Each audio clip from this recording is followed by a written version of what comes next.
tenho discutido sobre privatizações. Temos que diminuir o Estado? Sim. Um terço joga para cima e até nem digo privatizar, tem que ser extinto. O outro terço tem que ter um modelo. E talvez o terço final, que pode ser um quarto ou um quinto, é questão estratégica. Não podemos brincar com isso. Não podemos ser inquilino do nosso próprio país. Mas vamos lá. Quem sou eu? De vez em quando eu olho no espelho e pergunto, quem sou eu? Eu acho que todo mundo já perguntou um dia, né? O que eu estou fazendo aqui? Bem, em 2014, acabaram as eleições, eu fui mais votado do Rio de Janeiro, eu comecei a me questionar. O que eu estou fazendo na política? Eu acho que estou sendo, de certa forma, não mais produtivo na política como legislador. Bem, eu nunca tive boas amizades partidárias lá em Brasília, concordo. Até que se tivesse, poderia estar preso uma hora dessa.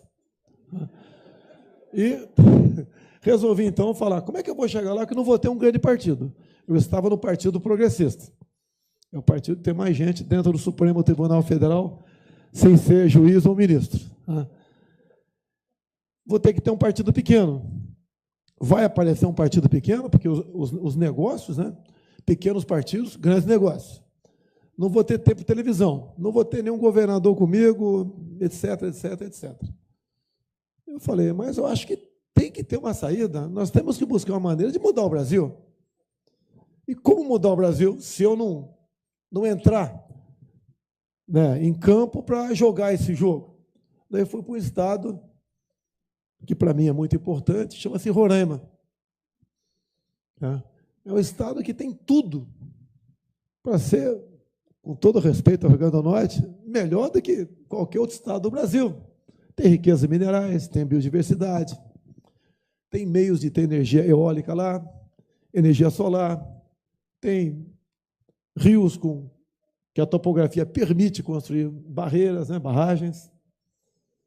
E qual o grande problema? Problema ambiental e indigenista. Um dos processos que eu estou respondendo no Supremo, que eu teria ofendido os índios do Brasil, quando eu disse, né, se chegar lá, não vai ter 1 centímetro sequer para a terra indígena. Chega, já temos uma área maior que a região sudeste. Está de bom tamanho. Até porque não é pelo índio que fazem isso. Assim como não é para os quilombolas que se marcam essas terras no Brasil. Os interesses são outros. Mas como é que eu vou pensar um dia em fazer uma hidrelétrica lá em Roraima, se o mundo vai levantar barreiras contra mim? Na questão da renca, sem entrar no detalhe, a reserva mineral que o Temer resolveu abrir a iniciativa privada, né, para exploração, o mundo levantou questão, falou grosso e o Temer deu um frente para a retaguarda. Como é que a gente vai fazer isso em Roraima? Temos que nos aproximar, infelizmente, sou obrigado a falar para os senhores isso, de um país belicamente nuclear e democrático. Não tem outro caminho. A Argentina falou que em 82 as Malvinas eram deles e perderam. Nessa primeira ida a Roraima, já fui 2 vezes lá, fiz uma palestra para a Faculdade Catedral. 1.000 e poucas pessoas dentro, mas 1.000 e poucas fora. Eu costumo dizer, né, que eu sou o patinho feio da história no Brasil, o pessoal quer me ouvir, até para tirar dúvidas, né?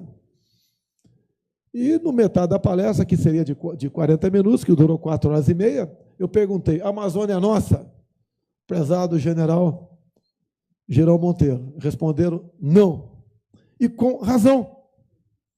Uma coisa linda como aquela, biodiversidade, recursos minerais, água potável, reservas de gás e petróleo, sim, também tem. Tão bonita, vai ser nossa. O mundo está de olho naquilo. Em nome dos direitos humanos, da autodeterminação dos povos indígenas, nós podemos, mais cedo ou mais tarde, começar a perder a nossa Amazônia. Ninguém tem o que nós temos. E todo mundo está de olho aqui. E o primeiro mundo está certo. O errado somos nós, que pese todo o patriotismo dos militares no projeto Calha Norte para consolidar a nossa fronteira. Depois veio essa indústria das demarcações de terras indígenas, que começou no governo Collor e continuou, FHC, Lula, Dilma. E nós temos, hoje em dia, as áreas mais ricas do mundo, que estão no Brasil por coincidência, né?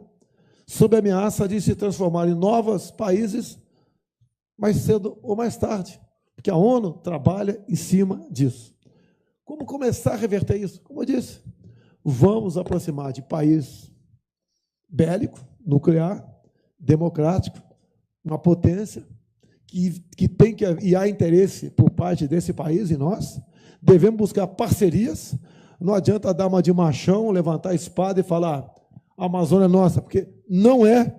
Com muita tristeza eu digo isso, como capitão do Exército Brasileiro, como cidadão, como patriota, mas é uma realidade e temos como explorar em parcerias essa região.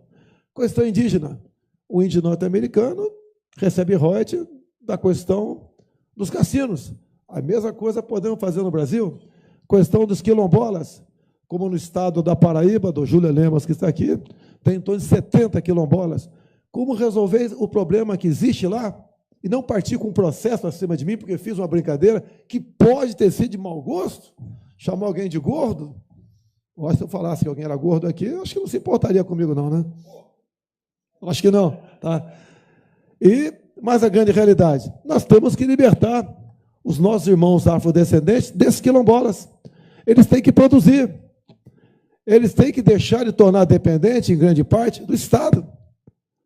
Nós temos proposta, vamos formar aí, criar os quilombutes, a exemplo dos kibbutz de Israel.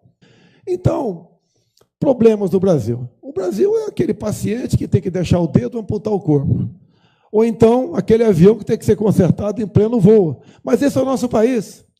Outro dia, conversando com um servidor público aposentado, ganhou teto, 33 mil, não vou entrar no mérito dessa questão, ele falou que estava indo para os Estados Unidos, apesar dos seus 70 anos de idade, porque lá ele teria o que não tem aqui e viveria da nossa aposentadoria aqui.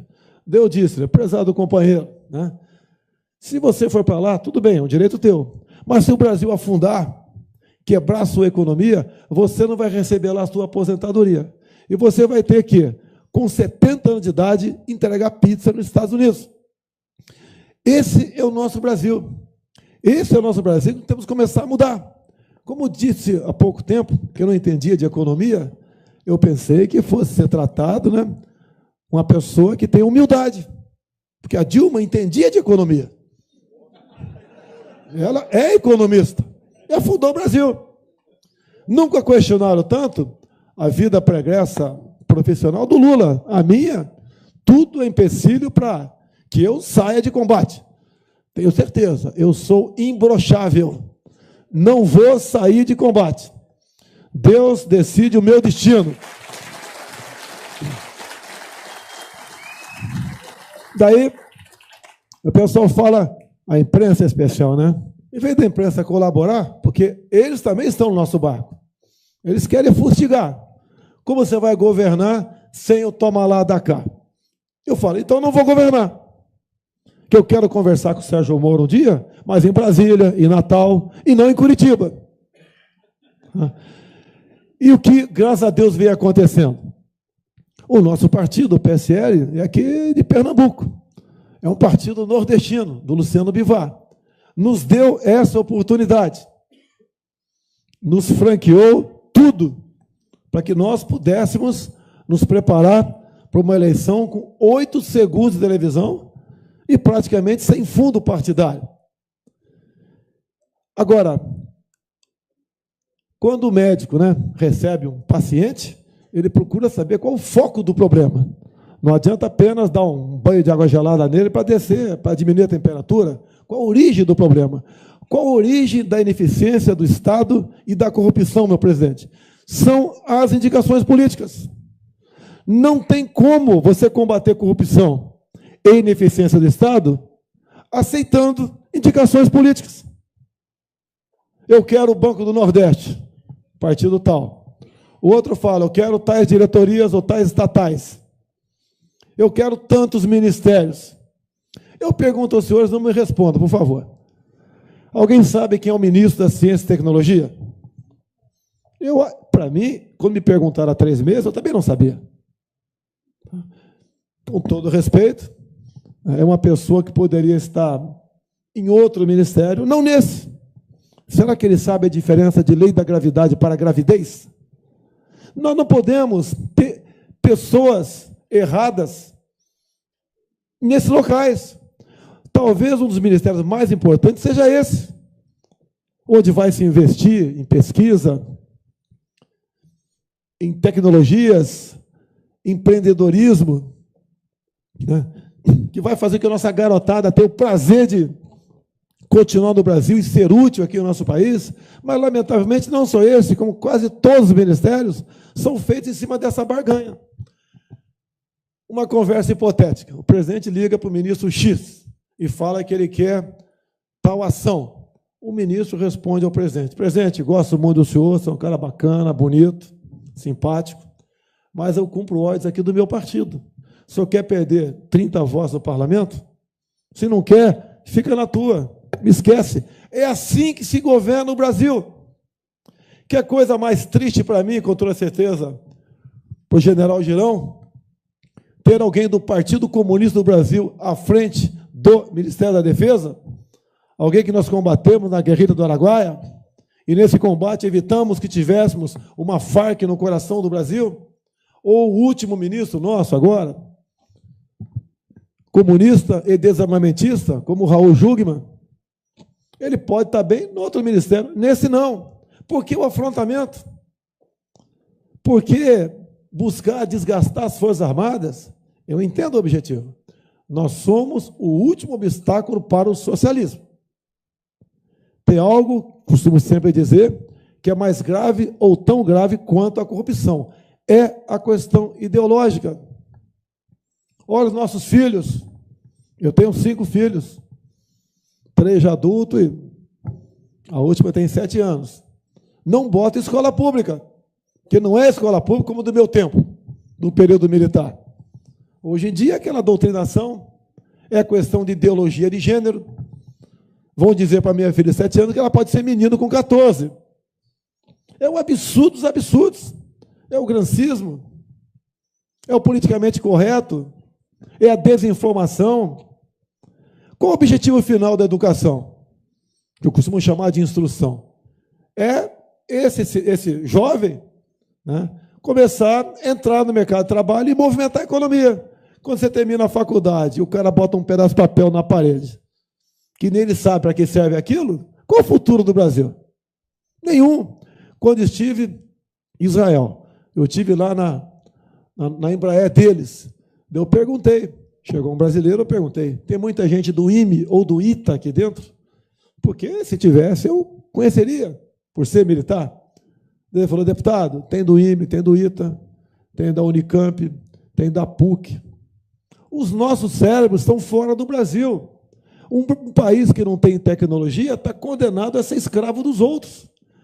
Eu, quando falo de grafite e grafeno, né, dei logo uma saravá de crítica. Bota o grafite de vice, bote o grafeno de ministro, sei do quê. Muita gente vai para o deboche. Coisas que só nós temos e não pesquisamos. E o grande exemplo eu tive quando fui na Mackenzie, em São Paulo, para assistir, para conversar com pesquisadores sobre essa questão. Hoje em dia, para se produzir no campo está tão complicado, é problema de MST, indústria das multas. Em cima das multas, eu peço aos senhores, por favor, leiam a emenda constitucional 81 de 2014. Ela relativizou a propriedade privada no campo e na cidade. São os problemas os mais variados possíveis de infraestrutura, de insegurança. Que eu tenho dito, o homem do campo tem que se armar. Ele tem que ter direito, se for o caso, a um fuzil, para poder se defender. E os senhores, no que depender de mim, a posse de arma de fogo imediatamente, para pelo menos ter paz dentro de casa. Então, essas questões todas, passa de alguém, passa por alguém, não me entender, que tem que ter não digo coragem, né? Mas a sinceridade de buscar soluções. Costumo dizer, e é a tradição na Câmara, não quer resolver algo na Câmara, cria uma comissão.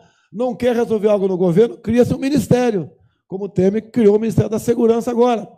Mexer em 2 artigos do Código Penal, eu tenho certeza que o índice de violência no Brasil cairia metade imediatamente. Nós mexemos no Estatuto de Armamento, cai mais 1/4. Nós temos como trazer o número de mortes, né, por 100 mil habitantes ao número próximo que existe nos Estados Unidos. Dessa forma. Olha o que acontece agora em São Paulo. Já tem, se não me engano, o Ministério Público, Entidade de Direitos Humanos, querendo processar aquela senhora cabo que matou um vagabundo em frente à escola. Nós temos que ter excludente de ilicitude. Numa situação como aquela, responde, mas não tem punição. Olha o caso Ana Hickman. Mais absurdo que esse, lamentavelmente, o MP lá de Minas Gerais recorreu. E o cunhado da Ana Hickman tem tudo para ir para um banco dos réus, enfrentar um tribunal de júri. Quando se fala em turismo no Brasil, aqui, por que não tem turismo aqui? E não tem no Rio também? Violência. Para o turista, ele quer o quê? Infraestrutura e segurança. Se não tem segurança, os senhores não vão investir em infraestrutura. Então, tem que tratar esse tipo de gente de forma que eles merecem, e não como seres humanos igual a nós. Se nós quisermos continuar fazendo esse tipo de política, achar que estuprador, assassino, homicida tem que ter outra chance, nós vamos continuar chorando parentes e amigos nossos ad eterno. Tem que ser mudado isso. Não prego o extermínio, mas, mais do que a liberdade, o dever do policial aqui, em situações como essa de São Paulo, como acontecia no Haiti, com as nossas Forças Armadas lá, atirar primeiro e perguntar depois. Não temos outro caminho para combater a violência, a não ser agindo dessa maneira. Combate a violência com energia, com inteligência, e, se for o caso, com mais violência ainda. Não dá para continuar. Simplesmente um policial prende um marginal qualquer aí, em flagrante delito, vai para a audiência de custódia. E em menos de 24 horas, metade, 50% desses bandidos são postos em liberdade. Quem matou o delegado de São Paulo estava na saidinha do Dia das Mães. Ou nós jogamos pesado nessa questão, ou não teremos economia no Brasil. O ano retrasado, só na Barra da Tijuca, bairro nobre, na qual eu moro no Rio de Janeiro, fecharam 400 estabelecimentos comerciais, basicamente por falta de segurança. Ou nós começamos a mudar isso, e para isso precisamos de uma Câmara, de um Senado, que tem um pensamento igual ao nosso, ou nós afundaremos cada vez mais. Para encerrar aqui, já que o tempo está longo, e vou ficar aberto a perguntas, né? O senhor e grande parte dos senhores estão preocupados com a questão econômica. Isso daí eu tenho discutido com o Paulo Guedes, é uma pessoa que eu procurei, e ele está servindo no momento como um conselheiro nosso, entre outras medidas, né? Nós temos que desregulamentar muita coisa no Brasil, é exemplo que Trump fez nos Estados Unidos. Temos que desburocratizar, e mais ainda, estamos chegando a uma conclusão, que eu observo a discussão, que não sou economista, como a Dilma, né? Então eu fico observando e, logicamente, dando dando os meus pitacos.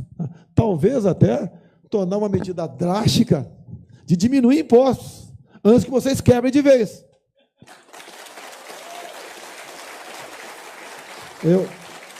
Eu aprendi há pouco tempo com ele a tal da curva de Laffer.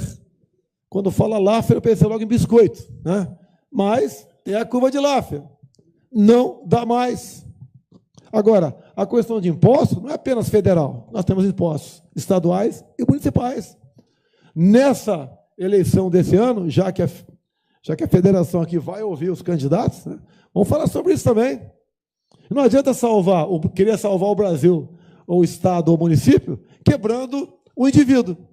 É o indivíduo forte que faz o Estado forte. E mais, os senhores é que são os nossos patrões.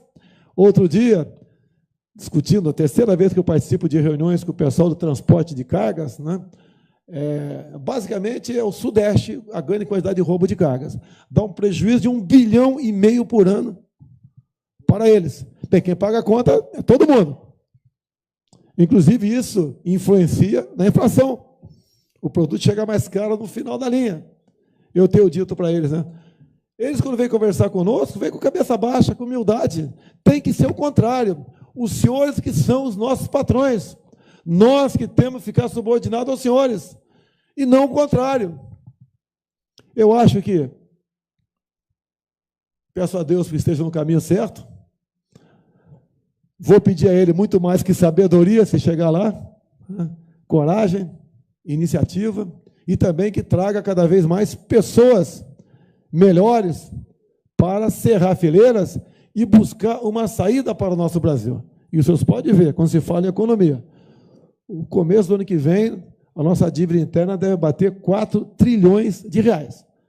Mais de 1 trilhão de dólares. É aquele cara que ganha R$1.000 por mês e está na mão do agiota, pagando metade do salário todo mês. Temos que arranjar a saída para isso. Tem que entrar mais recurso no caixa, sem aumentar impostos. E melhor ainda se diminuir. Eu acho que dá para fazer isso aí. Nós temos que ter uma medida de choque, mas o choque não é novo sacrifício para quem quer que seja. Ok? Muito obrigado.